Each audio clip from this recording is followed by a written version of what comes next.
bem-vindos ao Camarote 21. A edição de hoje homenageia os 100 anos da Bauhaus. O jubileu da famosa escola de design, arquitetura e artes coloca a Alemanha em destaque no cenário cultural de 2019. O país até garantiu o segundo lugar no ranking Lonely Planet de melhor destino turístico do ano, atrás apenas do Sri Lanka. Tudo graças ao célebre centenário. A Bauhaus surgiu em 1919 na cidade de Weimar, uma escola que impactaria a nossa concepção estética até os dias de hoje.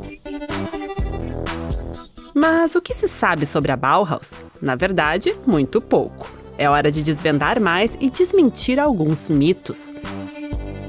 Vamos encontrar mulheres que fizeram história, redescobrir clássicos e trazer à tona alguns fatos sombrios. Como foi a verdadeira Bauhaus? Fique ligado no especial do Camarote 21. Puramente funcional, sem frescuras. Isso é Bauhaus. Mas será mesmo? Em tese, sim. Com formas simples e claras, a Bauhaus quebrou as tradições de uma época, virando tudo de cabeça para baixo. O visionário Walter Gropius queria construir, morar, viver de forma radical. Uma ideia compartilhada por artistas como Wassily Kandinsky, Paul Klee e Lionel Feininger. Assim, em 1919, Gropius funda a Bauhaus na cidade de Weimar. Em 1925, a Escola de Design, Arquitetura e Artes é transferida para Dessau. Lá surgem projetos revolucionários, tudo muito funcional, simples e industrial. Quer dizer, nem sempre. Muitas vezes o design também é colorido, divertido, selvagem, exuberante. Com espírito livre, não existem tabus para os integrantes da Bauhaus.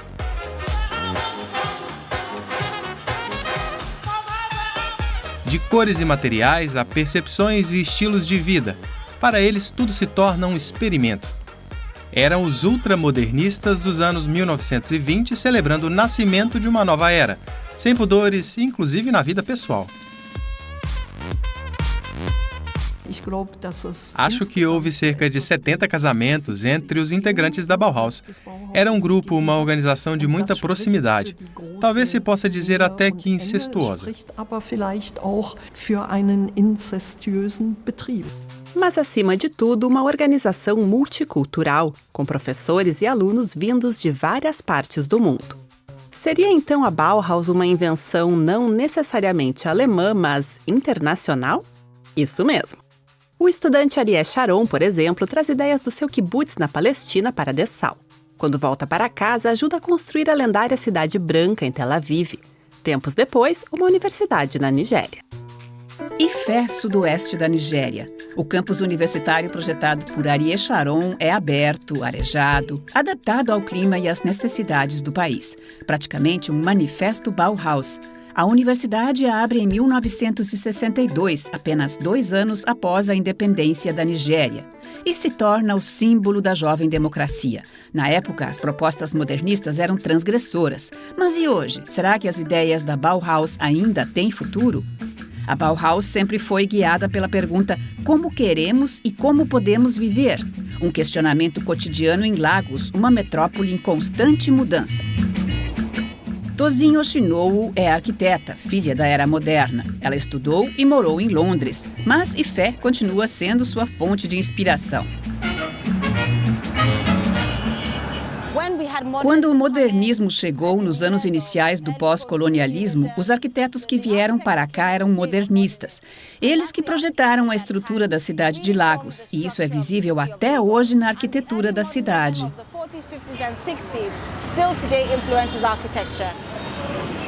Tosin voltou para sua terra natal. Atualmente, vive e trabalha em Lagos e adora a criatividade e a vida pulsante da metrópole. Lagos está em constante crescimento. É a segunda maior cidade do continente africano e uma das mais populosas do mundo.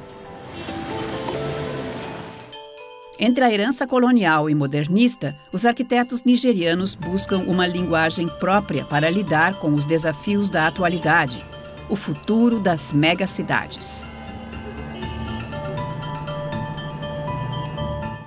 Quando se falava em arquitetura africana, havia uma tendência de se referir ao meio rural e não necessariamente ao urbano. Precisamos fazer projetos mais adequados à cidade em que vivemos. Temos que encarar o fato de que esta é uma cidade com 18 milhões de pessoas. Precisamos morar em espaços cada vez menores. Como em Lekki Phase One, um bairro novo, ultramoderno e caro. Aqui, a arquiteta constrói unidades habitacionais minimalistas parecidas com muitas que já existem em outros países. Temos que pensar para a frente. Temos sempre que refletir sobre como viver em uma cidade envolve mudanças. Quero dizer, o mundo inteiro está mudando. Em Lagos, as casas estão cada vez menores, precisam ser práticas. A estrutura demográfica e familiar vem sendo redefinida e temos que oferecer uma arquitetura que reflita isso. Uma arquitetura funcional e compacta. Esse é um apartamento padrão de 2 quartos com cozinha integrada. É um exemplo de uma moradia eficiente. Apartamentos projetados para a geração do milênio que quase não para em casa. Em Lagos, moradias como esta ainda são incomuns. Tudo tem um propósito claro. Não há ornamentação aqui. Usamos linhas e cores planas para realmente acentuar a forma. Acho que o modelo tem sido bem sucedido. A sobriedade do projeto no bairro Novo Rico contrasta com a arquitetura colonial da maioria das casas. Mas para a arquiteta há também a questão do modismo. A moda está sempre ligada a uma época. Não há garantias de que em 10 anos esse prédio será considerado bonito. As construções precisam ser atemporais. O próprio prédio da Bauhaus é atemporal e ainda hoje é um belo edifício. As construções não podem estar ligadas a modismo. Assim como a Universidade de Ifé, um prédio atemporal, um marco arquitetônico. Com ele, Lagos integra a programação da Bauhaus Imaginista, uma série de eventos internacionais que celebram a Bauhaus, o seu legado e a sua capacidade de promover o intercâmbio cultural. Aqui, Tosin Yoshinobu encontra outros arquitetos nigerianos que, como ela, fazem parte de uma nova geração à procura de respostas para questões urgentes. E é aí que a Bauhaus entra novamente em cena. O que torna a Bauhaus tão presente nos dias de hoje e que também a mantém viva é o fato de sempre ter seguido princípios fundamentais, de sempre ter questionado como queremos viver no futuro. Queremos viver com igualdade de direitos, por exemplo? O sucesso da Bauhaus é sempre associado a nomes como Walter Gropius, Hannes Meyer e Mies van der Rohe. Quer dizer que todos os grandes mentores foram homens? Não. O êxito da Bauhaus dependeu também de grandes mulheres. Isi Frank, esposa de Walter Gropius, fundador da Bauhaus, era quem cuidava dos negócios. Era uma nova época. As mulheres tinham acabado de receber o direito de votar e serem eleitas, e podiam finalmente ser contratadas em profissões até então consideradas masculinas. Um sentimento de libertação difícil de imaginar nos dias de hoje. Mas quem foram as supermulheres da Bauhaus? O Camarote 21 vai em busca de 2 nomes que fizeram a história acontecer. A escritora e editora Isi Frank Gropius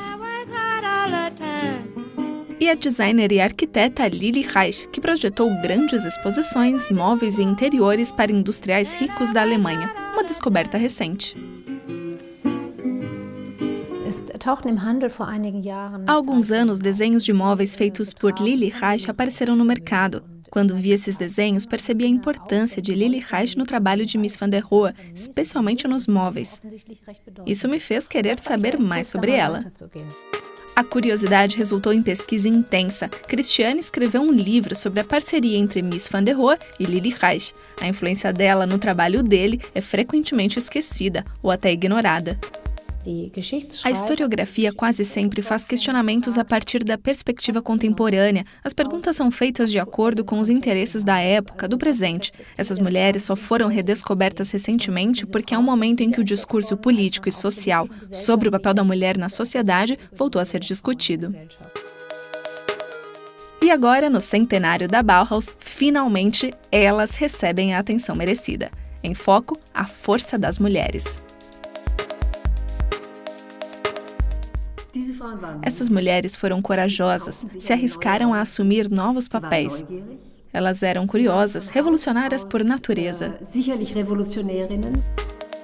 Isi Frank, esposa do fundador da Bauhaus, Walter Gropius, também abala as estruturas. Uma filha da alta burguesia trabalhando, um escândalo na época. A questão óbvia da mulher ter uma vida profissional, estar fora do ambiente familiar, teve que primeiro ser aprendida. Talvez por isso Isi Frank tenha sido considerada tão rebelde e revolucionária. Ela modernizou a dinâmica dentro de casa para que a mulher que cuidava sozinha do lar tivesse mais tempo para si mesma e pudesse se dedicar a uma atividade profissional.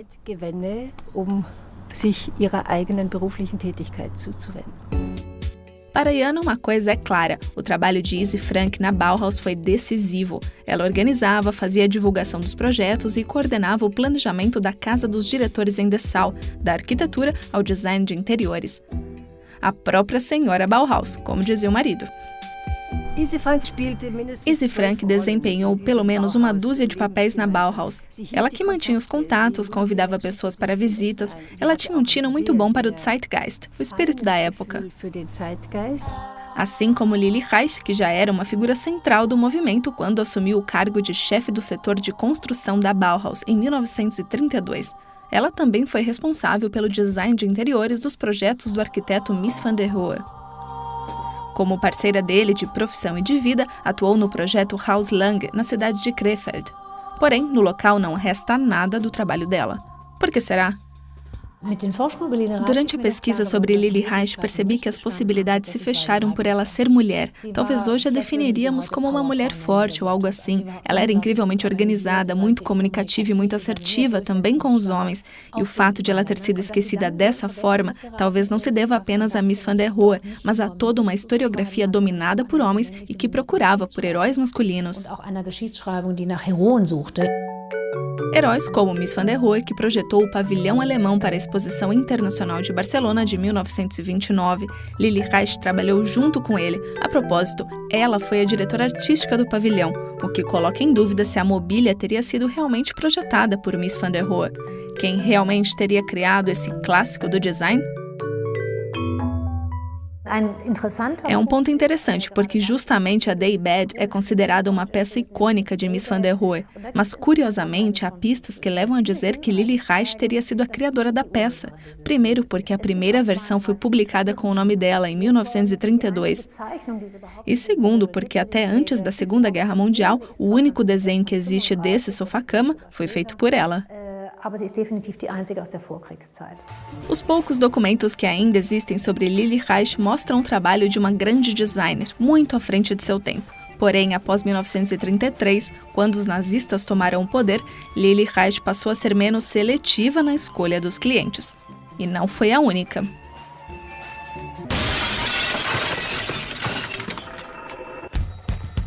Em 1933, os nazistas chegam ao poder e fecham a Bauhaus. Ainda assim, se cria uma relação contraditória entre o regime e alguns integrantes da escola, algo que muitos preferem esquecer. Uma frase cínica na entrada do campo de concentração Buchenwald, confeccionada pelo prisioneiro e ex-aluno da Bauhaus, Franz Ehrlich. Jedem das Seine, a cada um o seu, escrito em estilo e fonte Bauhaus. Isso apesar de o regime nazista ter forçado o fechamento da escola. Na propaganda oficial, o nazismo rejeitou a Bauhaus completamente. A Bauhaus era associada ao bolchevismo, aos judeus, ao marxismo, a tudo que o regime nazista considerasse negativo. Mas por trás do discurso oficial, a história era outra. Os dirigentes nazistas reconheciam a funcionalidade da Bauhaus e souberam se valer dos preceitos objetivos da escola. E os artistas? Como os vanguardistas da Bauhaus reagiram à era sombria pós-1933? Vejamos o exemplo de Herbert Bayer, um dos grandes nomes da Bauhaus, criador do projeto gráfico que até hoje marca a assinatura da famosa escola. A partir de 1933, ele começa a desenhar para a propaganda nazista. Trabalha no design de catálogos e exposições que celebram a ideologia e o ódio racial do regime de Hitler. Alguns alunos e professores remanescentes da Bauhaus acabaram buscando e aceitando algumas propostas de trabalho na Alemanha. Aí já não havia mais muito espírito reformista ou princípios éticos. E a lenda da Bauhaus, Mies van der Rohe não foi uma exceção. Em 1934, ele se une à Câmara da Cultura do Reich, apoia Hitler, participa de exposições nazistas, segue simplesmente construindo, sem se importar para quem. Já em 1938, desiludido, migra para os Estados Unidos e lá projeta edifícios icônicos como o Seagram Building. Mies van der Rohe se torna um arquiteto famoso e seu passado na Alemanha nazista é esquecido. A relação de alguns integrantes da Bauhaus com o regime nazista não chega a manchar a reputação da escola, mas é uma parte da história que não pode ser negada. A quase veneração pela arquitetura e pelo design da Bauhaus se mantém até hoje. Casas e móveis, essa é a verdadeira arte da Bauhaus, certo? Errado, a Bauhaus também produziu outros ícones.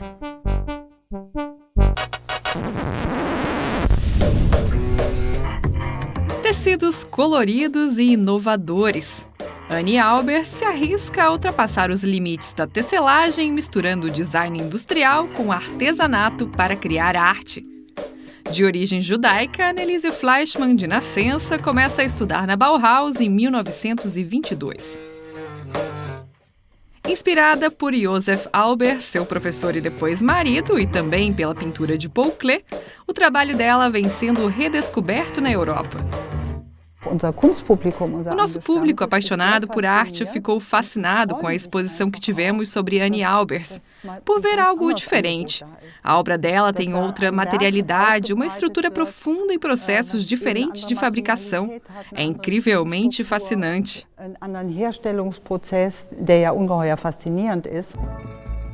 Na Bauhaus, a tecelagem era considerada um trabalho para mulheres. Muitas estudantes tinham que aprender o ofício, quisessem ou não. Entre elas, Annie Albers. Mas ela prova ser uma das mais talentosas na área e, em 1931, se torna chefe da oficina de tecelagem da Bauhaus. Após a tomada do poder pelos nazistas, em 1933, ela foge com o marido para os Estados Unidos. Muitos integrantes da Bauhaus foram perseguidos durante o regime nazista. Annie Albers também. Em 1949, o Museu de Arte Moderna de Nova York celebra o trabalho de Annie Albers com uma exposição individual. A designer têxtil projeta, experimenta, ensina e escreve sobre tecidos. Nos Estados Unidos, é considerada uma artista de vanguarda. Hoje, os designs dela ganham novas versões.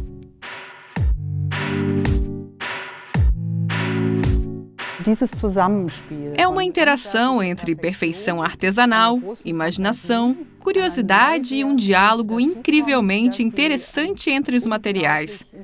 Não tinha a intenção de estar na moda. Simples e ao mesmo tempo revolucionária, essa peça foi desenvolvida por Annie Albers como trabalho de conclusão de curso na Bauhaus.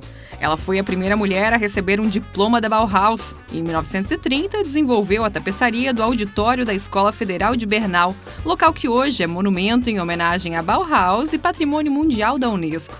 Na época, uma criação inovadora que, além de isolar o som, refletia a luz e era fácil de limpar. Annie Albers desenvolveu este tecido com base em muitas pesquisas que fez usando o celofane, um material que na época era recente no mercado e que hoje é o mais usado na embalagem de alimentos. As obras de Annie Albers unem indústria, artesanato e arte. Fazem conexões de maneira simples, criando coisas totalmente novas. Quando entra em contato com a tecelagem pré-colombiana no México, a designer desenvolve ainda mais a sua imaginação e espiritualidade.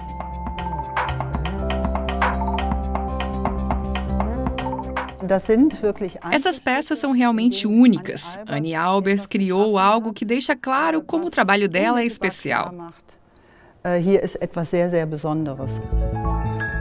Annie Albers dizia que um trabalho feito com fios é considerado um ofício e um trabalho no papel é visto como arte. Mas a designer estabeleceu novos padrões na arte têxtil. Uma carreira que começou na Bauhaus e foi além. Mas espera aí, só restou história? Muito pelo contrário, as ideias da Bauhaus estão mais vivas do que nunca. E sabe onde? No México, por exemplo. Isso mesmo, a milhares de quilômetros de distância de onde nasceu. Yucatán, sudeste do México. Aqui, a artista Amor Munhoz combina a tecelagem tradicional do México com tecnologia moderna. Um trabalho de foco sustentável inspirado em Annie Albers. O meu trabalho não se orienta tanto pela estética da Bauhaus. É mais o discurso e a filosofia Bauhaus quanto aos processos e estratégias que incorporo nos meus projetos.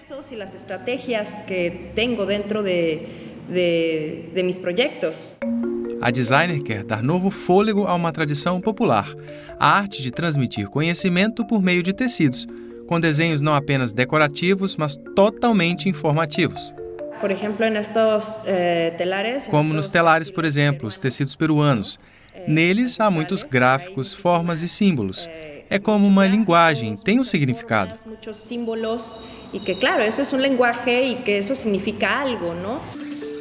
Para evitar que essa sabedoria popular se perdesse, Amor Munhoz criou um projeto de futuro, o Yucatec, um futuro laboratório de tecelagem artística localizado em uma aldeia maia.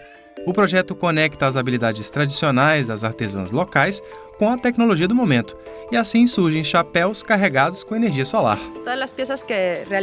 Todas as peças que fazemos, esses painéis solares, os chapéus, tudo funciona com baterias recarregáveis.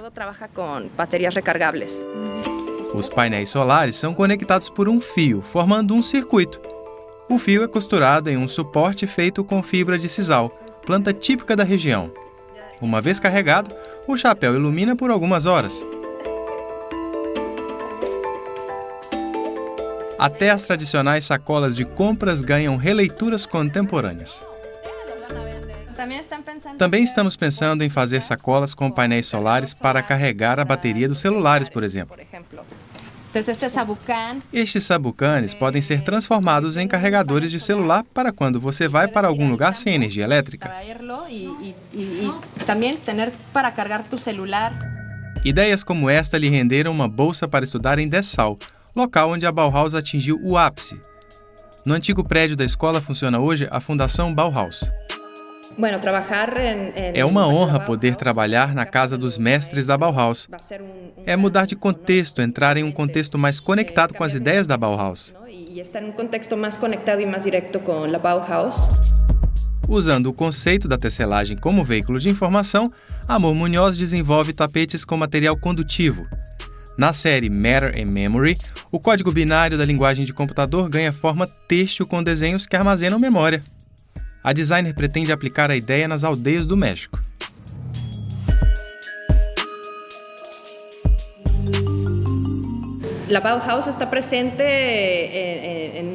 A Bauhaus está presente na América Latina, há uma forte conexão. A questão da utopia dos projetos sociais, mesmo que em pequena escala, era um tema central quando a Bauhaus foi criada. Visionária e atual. As ideias da Bauhaus continuam inspirando projetos ao redor do mundo.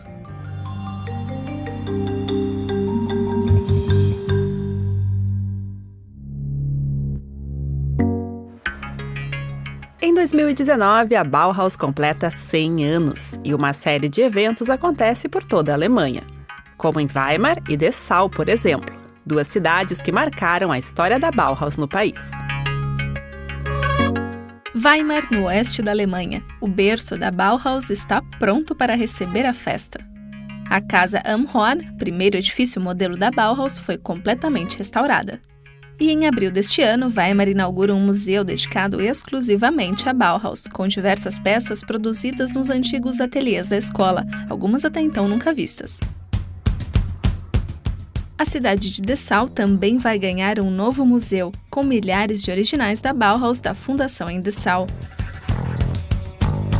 A inauguração está prevista para setembro.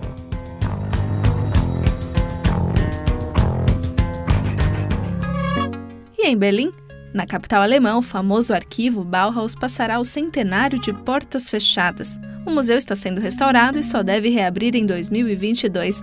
Que furada, hein? Enquanto isso, o acervo, que é a maior coleção Bauhaus do mundo, pode ser conferido em um espaço temporário na capital alemã, juntamente com a loja Bauhaus, para quem quiser levar um clássico para casa. Esse foi o Camarote 21 especial sobre os 100 anos da Bauhaus. Obrigada pela companhia e até a semana que vem.